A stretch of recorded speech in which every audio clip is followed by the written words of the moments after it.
नमस्कार मित्र, दिस फन ह्या चॅनलवरती तुमचं स्वागत आहे। तुम्ही माझी सध्या वेट लॉस जर्नी बघत आहे। सुरू केलेले आहेत, 2 व्हिडिओज बघितले असतील। बरोबर आज 10 दिवस झालेले आहे वेट लॉस करण्यासाठी प्रयत्न सुरू केलेले आहेत। मागचा आठवडा फक्त डिसिप्लिन लावण्यात गेला। डिसिप्लिनमध्ये म्हणजे शिस्त लावली स्वतःला, जिमचं वेळेचं टायमिंग, कार्डिओचं टायमिंग। पण आता मात्र असं झालं की एक प्रॉब्लेम तयार झालेला आहे माझ्यामध्ये। माझ्या हेल्थचा थोडा प्रॉब्लेम सुरू झालेला, कारण कधी कधी अतिउत्साह पण नडतो, त्यातला प्रकार आहे। हां, पण डाएटमध्ये पण थोडं मी ह्या आठवड्यापासून फरक पडत आहे। डाएटमध्ये मी माझ्या शुगर 100% बंद केलेले आहे, म्हणजे गोड खायचं 100% बंद केलेलं आहे। आणि त्याच्याबरोबर बेकरी प्रोडक्ट्स कंप्लीट बंद केलेले आहेत, म्हणजे मैदा जो म्हणतो आपण तो बंद केलेला आहे। बघू आता ह्यातनं किती यश मिळेल माहिती नाही। पण मेजर प्रॉब्लेम असा झाला की मी एक चुकीचे शूज वापरायला सुरू केले। माझ्या आधीचे जे शूज होते वॉकिंगचे, त्या शूजवर मी जवळजवळ दिवसाला 14 15 किलोमीटर, मी आधीही तुम्हाला बोललो की मी ऑलरेडी 20 किलो लॉस केलेलं होतं। आणि त्याचा व्हिडिओ मी तुम्हाला लवकरच पुढच्या नेक्स्ट वीकमध्ये किंवा 1-2-4 दिवसात मी तुम्हाला तो व्हिडिओ पण टाकेल, माझ्या फोटोज सहित टाकेल की बिफोर आणि आफ्टरचे। 20 किलोच्या आधी मी कसा होतो, म्हणजे जवळजवळ 160 किलो होतो मी त्या टायमाला, आणि नंतर कसं झालो हे सांगतो। आणि तुम्हाला मी ती जर्नीही सांगतो की मी कशा पद्धतीने केलं, कारण त्या टायमाला मी जिमिंग करत नव्हतं, फक्त कार्डिओ केलेलं होतं। पण त्याचेही प्रॉब्लेम्स मी तुम्हाला सांगेल की त्याचा काय प्रॉब्लेम झाला आणि मी जिमकडे का वळलो। तर मी जिमकडे वळायचा फायदा मला एक झाला, मी तुम्हाला आधीही बोललेलं आहे की माझं टाईप 2 डायबिटीस हे रिव्हर्स झालेलं आहे। दुसरी गोष्ट, आता असा प्रॉब्लेम झाला की मी एक नवीन शूज घेतलेलं होतं आणि ते नवीन शूज मी वापरत होतो। ते नवीन शूजनं असा प्रॉब्लेम झाला की त्याची बहुतेक हिल जरा जास्त असेल, आणि त्याच्यामुळे मला नी पेन सुरू झालं, आणि सिव्हिअर नी पेन आहे। इतकं सिव्हिअर नी पेन आहे की मला चालणं अवघड व्हायला लागलं, बसणं उठणं पण अवघड व्हायला लागलं।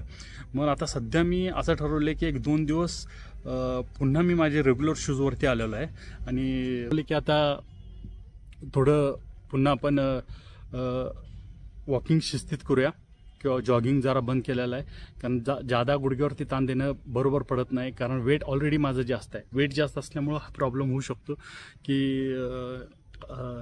उत्साहाच्या नादामध्ये मी कायमचे गुडघे बाद करून घेईन, कारण आत्तापर्यंत एवढं वेट होतं पण मला गुडघ्याचा त्रास कधीही नव्हता, हा पहिल्यांदाच मला जाणवत आहे।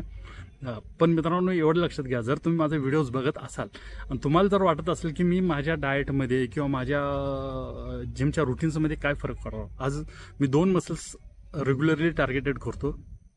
आज मी चेस्ट अँड बायसेप्स केलेले आहेत, चेस्ट अँड ट्रायसेप्स केलेले आहेत, हेवी करतो मी, आणि त्याच्यानंतर मी थोडं कार्डिओ केलेलं आहे। पण आता गुडघ्याचा त्रास असल्यामुळे मी जास्त कार्डिओ करत नाही आहे। तुम्हाला काय वाटतं की तुम्ही कमेंटमध्ये सांगत जावा मला की तुम्ही हा प्रयत्न करा, हे करून बघा। हां, पण कुठलंही मेडिसिन सजेस्ट करायचं नाही। मी आजपर्यंत कोणत्याही मेडिसिनवर गेलेलं नाही, कोणत्याही प्रोडक्टवर गेलेलं नाही आहे, कारण जसं वेट माझं नॅचरली वाढलेलं आहे तसंच मला नॅचरली कमी करायचं आहे, जरी टाईम लागला तरी चालेल, हे एवढं लक्षात घ्या।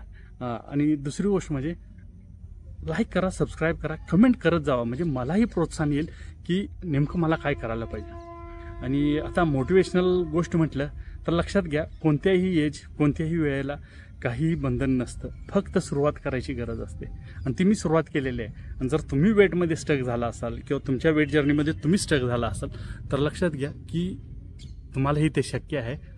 मी जर करू शकत आहे, मी माझा प्रयत्न करत आहे, तर तुम्ही प्रयत्न करा। घरात बसून वेट लॉस होत नाही, कोणत्याही मेडिसिनने वेट लॉस होत नाही।